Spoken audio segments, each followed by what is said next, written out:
here. Okay, scan my audience. Oops, I got my hand. Oh, there we are.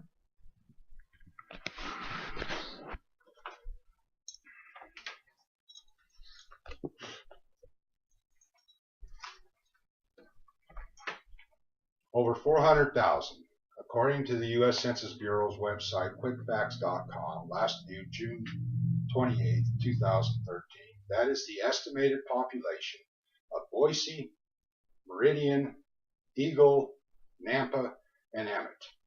It is also the estimated number of people in the United States living with multiple sclerosis. Multiple sclerosis is a demyelinating disease of the brain and spinal cord. This process results in loss of muscle control, balance, vision, and sensation throughout the body. For those of you who don't know what MS is, I will give you information on the disease itself. For those of you who are familiar or know of it, or somebody who lives with it, I will inform you of advances that are being made in MS research. I was diagnosed with multiple sclerosis September 28, 2012. Because of this diagnosis, I have researched various books, publications, and websites on the subject of MS with contributions from doctors, health, and MS organizations. Today we will look at what is MS, the stages of MS, and treatments for MS. According to the National Institute of Health's website, updated August 14th, 2012, MS is believed to be a chronic, inflammatory, demyelinating autoimmune disease that affects the central nervous system, the brain, the spinal cord, and the optic nerves. In normal conditions, the immune system helps defend against foreign invaders such as bacteria and disease. In MS, our immune systems attack our myelin. The myelin is a fatty protective coating that sits around the outside of the nerves.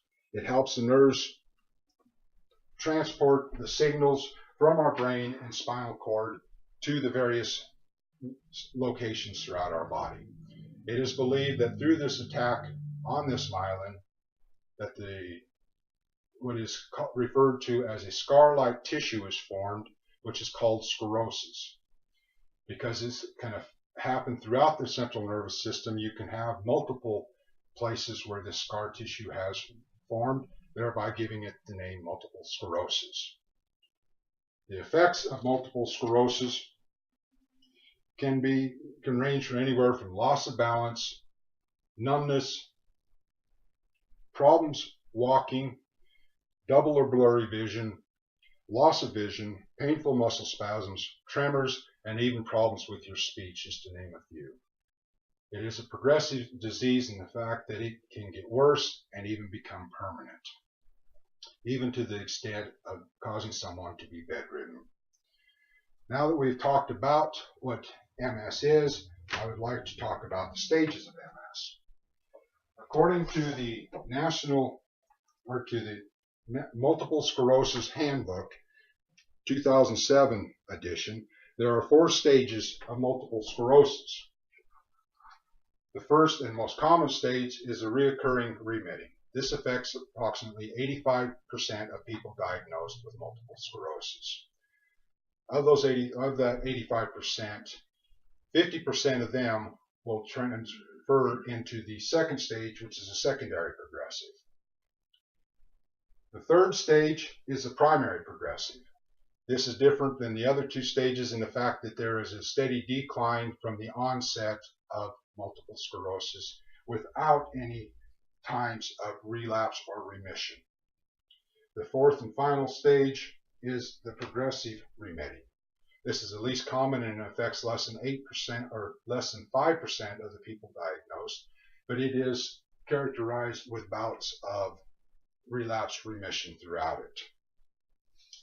Now that we've discussed the stages of MS, I would like to discuss some of the treatments. There are 3 basic treatments currently on the market today. There are the injectables or shots. There are the pills, and then there's the IV infusions. A new process that has been highlighted on foxnews.com is a new process to where they take white blood cells from an individual, engineer them to carry billions of myelin proteins, reintroduce them into the individual's system to retrain it to not attack the myelin, to accept it as part of our natural system.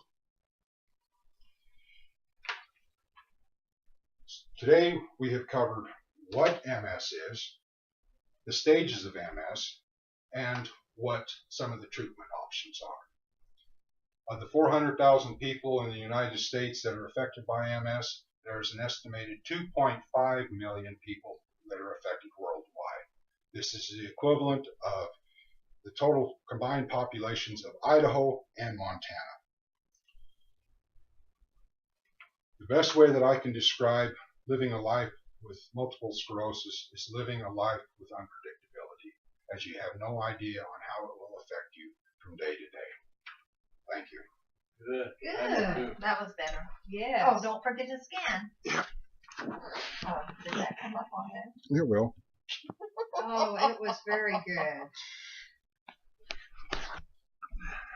So your teacher will hear your mother say, don't forget to